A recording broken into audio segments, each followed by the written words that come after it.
একদিন বনের রাজা সিংহ ঘুমিয়েছিল। হঠাৎ একটি বানর এসে সিংহর কানে ও নাকে সুড়সুড়িতে সিংহর ঘুম ভাঙিয়ে দিল। সিংহ ঘুম থেকে উঠে রেগে বানরের দিকে তাকিয়ে থাকলো, কিন্তু বানরকে কিছুই বলল না।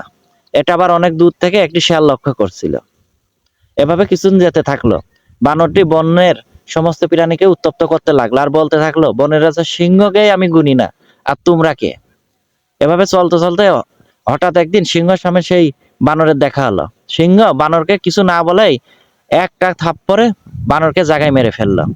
এটি আবার সেই শিয়াল আবারও লক্ষ্য করলো এবং সিংহকে এসে বলল যে, আচ্ছা, আপনি তো বনের রাজা, যেদিন আপনাকে বানরটি উত্তপ্ত করলো সেদিন আপনি বানরকে কিছুই বললেন না, কিন্তু আজকে বানর আপনার কাছে কোনো দোষ করলো না, কিন্তু তবু আপনি বানরটিকে মেরে ফেললেন, কারণ কি?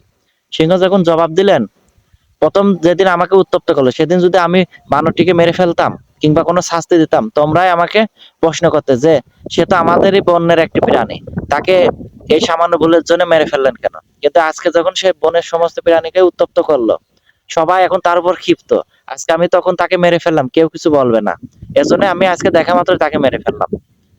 আসলে কথাটা হলো, আমাদের সমাজে এমন কিছু লোক আছে তারা জ্ঞানী লোকের সম্মান নষ্ট করে, ভাবে যে আমাকে তো কিছুই বলে না, কিন্তু তারা তো জানে না যেদিন তারা ধরবে সেদিন তাদের আর কোনো রেহাই থাকবে না। এই গল্পটা শুধু সিংহ বানরের জন্য ছিল না, এটা আমাদের সমাজের মানুষের জন্য ছিল। সব দরজা বন্ধ হয়ে গেল, হতাশ হবেন না। মনে রাখবেন, হযরত ইউসুফ আলাইহিস সালামের জন্য 7টি দরজা খুলে দিয়েছিলেন আল্লাহ, আর হযরত মুসা আলাইহিস সালামের জন্য সমুদ্রের মাঝখানেও রাস্তা করে দিয়েছিলেন আল্লাহ। অতএব ভরসা রাখুন আল্লাহর উপর। নামাজকে কখনোই বোঝা মনে করবেন না। মনে রাখবেন, দুনিয়ার সমস্ত ভিআইপিদের সাথে দেখা করতে গেলে অনুমতি লাগে, আর মহাবিশ্বের মালিকের সাথে কথা বলতে শুধু অজু আর একটা জায়নামাজই যথেষ্ট। হ্যাঁ, একজন মুমিন আর একজন মুমিনের আয়না। আয়না যেমন ময়লা দূর করতে এবং সাজ সৌন্দর্য গরম করতে সাহায্য করে, তেমনি একজন মুমিনের কর্তব্য তার মুমিন ভাইয়ের দোষ ত্রুটি দূর ও সুন্দর গুণাবলী অর্জনের কাজে সাহায্য করা। জীবনের একটি সময় এসে আপনি যখন নিজেই বুঝতে পারবেন মৃত্যু ছাড়া কেউ আপন নয়, হয়তো সেই দিন আমি আপনি সবাই মৃত্যুর জন্য অপেক্ষায় থাকবো। আর এটা হলো আমাদের জীবনের অরিজিনাল ভবিষ্যৎ।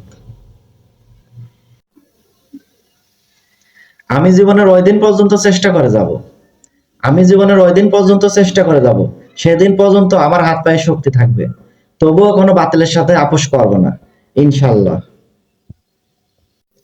দুনিয়া এক আজব জায়গা। প্রথম দেখায় যারা আমাদের সাথে ভালো ব্যবহার করে, সর্বশেষ তারাই কিন্তু নিকৃষ্ট ব্যবহার করে। আর প্রথম দেখায় যারা আমাদের সঙ্গে খারাপ ব্যবহার করে বলে আমরা জানি, সর্বশেষ তারাই আমাদের বিপদে কাজে লাগে। এটাই বাস্তবতা, আর এটাই দুনিয়া।